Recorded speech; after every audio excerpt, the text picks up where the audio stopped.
Good evening. How are you guys doing today? It's been a while since I've done a video.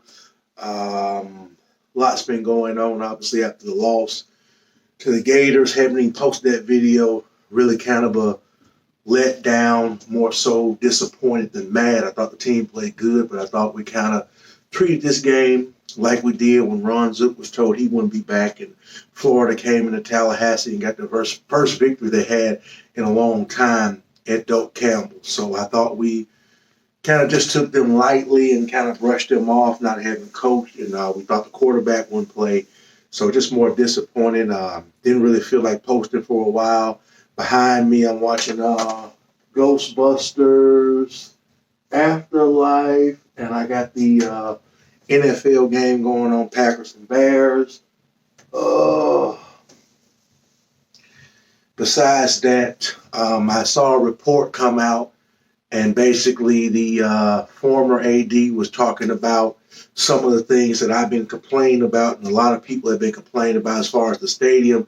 And I think if you don't have to make a statement, there's no point, then you would do that. But when you're basically trying to cover something up or trying to make yourself look better, then I think you do make a statement and throw people off when we're trying to destroy the stadium instead of doing what's right. I understand adding things, but not destroying the makeup and the foundation of Doak Campbell Stadium.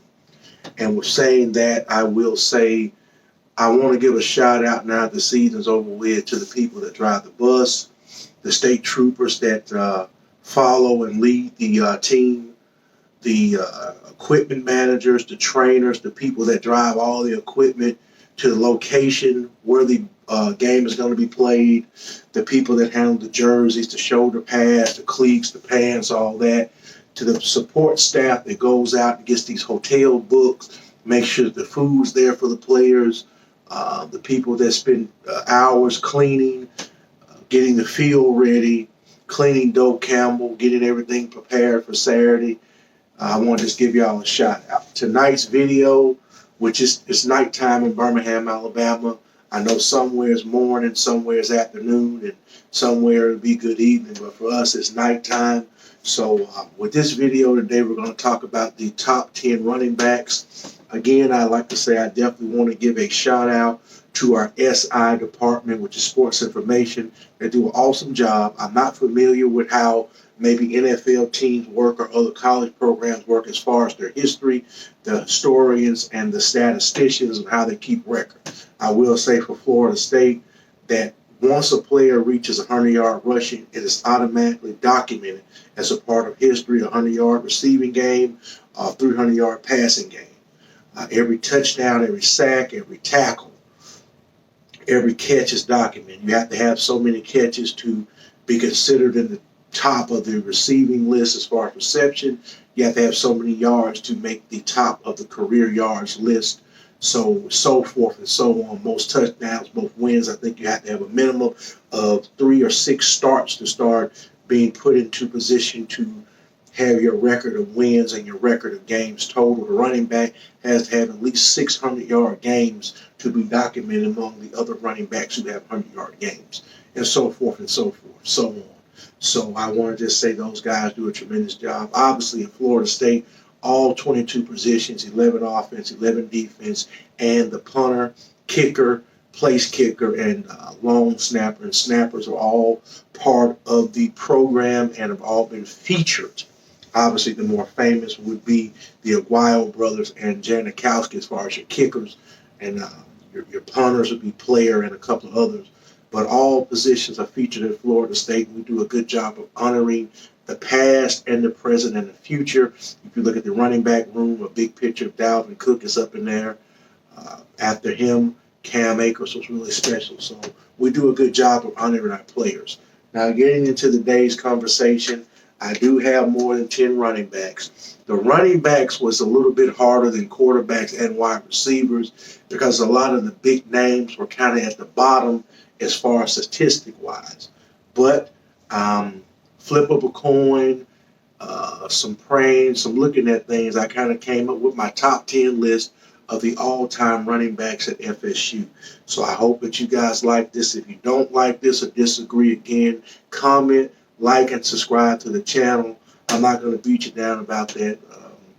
I have my fan base and my followers. I really appreciate you guys. I know I'm not a big household name, and I do enjoy doing this. I have not posted a video in a while because I was actually doing some interviews. I got a chance to interview for my dream job, which used to be a Drummond Company coal mine, Shoal Creek. It's now owned by Peabody. I did not get accepted, but I was able to do that video of my dream job. If you don't know, I am a coal miner of 15 plus years, almost 16 years, and we're on strike right now, and we're fighting for basic things. Nothing out of the ordinary. We only are allowed under the previous contract 3 holidays off. We're not even guaranteed Sundays off. We're only allowed Thanksgiving Day, Christmas Eve, and Christmas. So when you guys are off on the 4th, you guys are off on Memorial Day, Labor Day, Veterans Day, we have to work and use that day later. So we're on strike fighting for better benefits and wages. So I had an opportunity to interview for my dream job, didn't get it. So I'm still kind of working this dead-end job. And right now it's the only thing I can do. Hopefully things will get better. So we're going to jump into the conversation today, guys.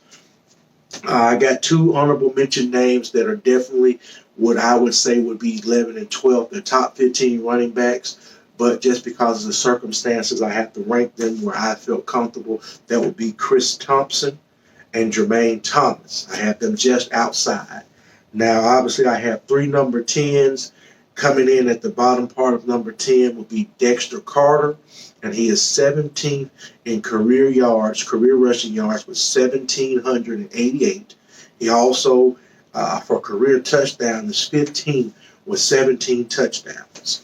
Tremendous athlete. He went on to be a darn good NFL player. So I have him at number 10. Tied at number 10 would be Leon Washington, and he's 15th in career rushing yards. And I do have Lorenzo Booker, one of my favorite players, and he's actually 8th in career rushing yards with 2,339 yards. He had a very productive career. His redshirt sophomore year. His redshirt junior and redshirt senior year, it kind of dropped off, but he did go into his final game. Played hard against Florida, final game at Florida State. I think, we lost. But he came on very strong in his bowl game last time, putting on that Seminole helmet. And I want to say he almost had 200 all-purpose yards, right under maybe 200 yards rushing. He had a monster game against UCLA out in San Francisco. And I was very, very proud he went out that way. He ended up getting drafted, played a couple years in the league, but he's one of my favorite running backs at number 10. Now, number 9, this is a guy who was highly recruited as a safety coming out of high school, 6'2", 6'3", 215, 220. I wouldn't even say maybe pushing 230 coming out of high school. 4'4", sub 4'3" guy in the 40. Really didn't see the field a lot his freshman and sophomore year, but because of some injuries, we lost to Florida, and I was at that game, 2012, which we should have won. We was up. E.J. Manuel goes out, and Florida comes back, take the lead, and puts it on us. E.J. comes back in the game, and we lose. That was my first time going to a Florida State-Florida game, and I literally almost died from how electric the atmosphere was. It is something when you see the tomahawk chop, you see the rivalry, Miami and Florida, but when you're there in the atmosphere and you see people chomping and the tomahawk chopping and chomping, it is something. That was my first time going to the game, but this kid played in the ACC championship at linebacker and helped us win. So he goes into his junior year, does not play, and kind of halfway through the season, Jimbo Fisher says, I'm going to put you at running back. And it ended up being one of the greatest decisions they ever made. And even so, going into his senior year, Mel Kiper had him as one of the top returning backs on his big board. So I have Carlos Williams at number 9. And he is number 11 and number 12 with 11 touchdowns in 2013 and 2014 for season touchdowns. And he ranks all time number 10 with 22 touchdowns. So I have Carlos Williams at 9. Rock Preston comes in tied for 9, and he's number 17 in season touchdowns with 9 in 1994, and he's number 15 in career touchdowns with 17. And he also has the 7th longest touchdown run of 85 yards versus Duke in 1995. So obviously we had some big touchdown runs of 85 yards, ranks number 7. Number 7 all time. He's number 9. And tied with him at number 9 is Amp Lee. Amp Lee was kind of a Peter Ward type running back, very elusive, quick feet, get you in the hole, hit you on the outside, string plays. I have him ranked number 9, and his season rushing touchdown puts him at number 4 with 16 in 1990. And in 1991, he had 11, which ties him at 12 with Carlos Williams all time. His season rushing yards is 14 with 977 and 91, and he is number 13 all time in career rushing yards with 2,092. So I have Amp Lee coming in at number 9, tied with Rock Preston. Number 8 is a fan favorite. Maybe would have been higher on the list, but he tore his ACL his junior year. So I have Greg Jones coming in at he's number 8, and he's number 9 on career touchdowns with 23.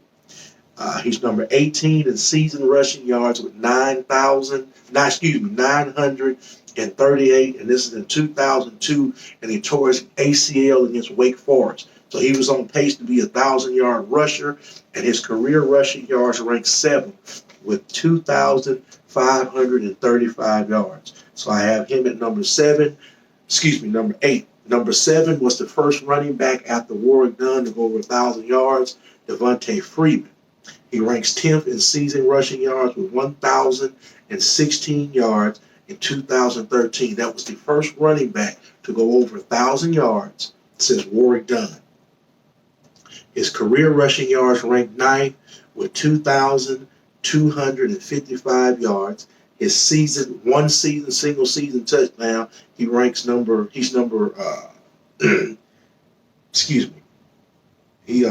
career rushing yards is number 9, and he currently sits with single season touchdowns in 2013 with 14, and he has 30 touchdowns for his career. So he ranks very high on the list in total touchdowns and season touchdown. Number 6 is another fan favorite, a kid that followed Warwick Dunn out of Louisiana, one of the most highly sought after running backs in the nation. And I will say this also, another fan favorite that would be ranked in the top 15, one of my favorite running backs who just fell short, is going to be Nick Maddox. I think Nick Maddox and Travis Minor are maybe the 2 highest caliber running backs Florida State ever signed. Letters from everywhere. So don't forget that we got a lot of, if you ever go back and just read some of these guys' stats and look how highly they recruited out of high school, it'll amaze you some of the talent that Florida State was able to bring in. But I don't ever think there was 2 finer running backs than Nick Maddox and Travis Minor. So I have Travis Minor ranked at number 6. His career rushing yards puts him 4th with 3,218 yards. His career touchdowns is 6th with 28. He has the 6th longest touchdown run of 87 yards versus Virginia. He's number 19 in the single season rushing yards with 923 in 2000. So he is definitely a fan favorite. He was a 4-year starter. Wasn't supposed to play his freshman year, but Rock Preston, I think, got kicked off or had some trouble, and Travis Minor stepped up and did a very good job. Now we're getting into the meat of the order, the top 5. At number 5, I have Cam Akers. Cam Akers is number 1 on the freshman rushing board. He has the single season freshman record. He went over 1,024 yards, so he's number 1 all time as a freshman at FSU. He has the longest non-touchdown run, 85 yards against Virginia Tech in 2018. And he also has the number 6 rushing total in a season with 1,144 yards. Not only to mention that, But Cam Akers also, after Dalvin Cook and in between Warrick Dunn, he's one of the backs that was able to produce multiple 1,000-yard seasons. That's something you should take heed to. Warrick Dunn did it 3 times out of 4 years. Dalvin Cook did it 3 out of 3 years. And then Cam Akers did it 2 out of 3 years. So there's something very special to note with Cam Akers. Number 4 will be Sammy Smith. Sammy Smith is 6 on career rushing yards with 2,539 yards. He's number 4 in single season rushing yards with 1,230 in 1987. And he has the second longest touchdown run, and that was versus Foreman in 1987. He's number 4 in single game rushing yards with 244 yards against East Carolina. In 1987, he has the number 8 single game rushing yard total with 212 yards versus Tulsa in 88. Number 10 against Indiana in the All-American Bowl in 1988 with 205. And again, he's on the list again with number 18. That's the rushing total in one game with against Miami in 1987 with 189. So I have Sammy Smith ranked number 4. Obviously, now we're in the top 3. I have Greg Allen. Greg Allen has the most rushing yards in a game with 322 yards versus Western Carolina in 1981. He also has the number 6 rushing game against Arizona State in 1984 with 223 yards, and against LSU in 81 and 83 he had 200 and 201 rushing yards. So he's pretty high on the game on our record books with most rushing yards in the game. He's on that, obviously on that stat a lot. His single season ranks number 6 with 1,134 yards in 1983. He's also number 15th in 1984 with 971 yards, and number 20 in 81 with 888 yards. Number 3 in career yards with 3,769 yards. He's number 2 in career touchdowns with 44, and he's number 1 in single season rushing touchdowns with 20 in 1982. So he put up obviously some great numbers, Sammy Smith. Now we're to the perennial 2 greatest running backs in FSU history, and we all know who they are and what order may surprise you. I would normally put Warrick Dunn number 1 because Warrick Dunn played in a pass first, pass second, run third offense. So he really had to maximize his touches. And I think some of his carries against the Gators and Hurricanes may have been some of the biggest runs we ever had because of what we were trying to achieve at the moment. In 1996, the Gators came into the swamp, and Warrick Dunn and the offense controlled the ball, got a victory. 1996, again, Florida State went into Miami looking for Bobby Bowden's first win since the 80s at that stadium. And Warrick Dunn hit him with an 80-yard sprint for a touchdown. That was a game that Bobby Bowden wanted to win, just about as big as the 1998 Florida game because Florida had gotten us 2 times and cost us national championships. So I would rank Warrick Dunn higher, but I couldn't because the other guy just was a little bit better. So I have Warrick Dunn ranked as the 2nd greatest running back of all time in Florida State history. He's number 3 in career rushing touchdowns with 37. He's number 8 in season touchdowns with 13 in 1995. Number 10 with 12 in 1996. His season rushing yards ranked 3rd in 1995 with 1,242. Also, he's 5th in season total with 1,180 yards in 1996. And he's number 8 with 1,026 yards in 1994. And his career rushing yards put him with a total of 3,958 yards, which ranks him number 2 on the all-time rushing yard list. So that was Warrick Dunn. Now, obviously, we know who number 1 is. This guy doesn't need an introduction. Pretty much carried the team his sophomore and junior season, coming in as a freshman, making the college football playoff. Him and a bunch of other freshmen really helped us.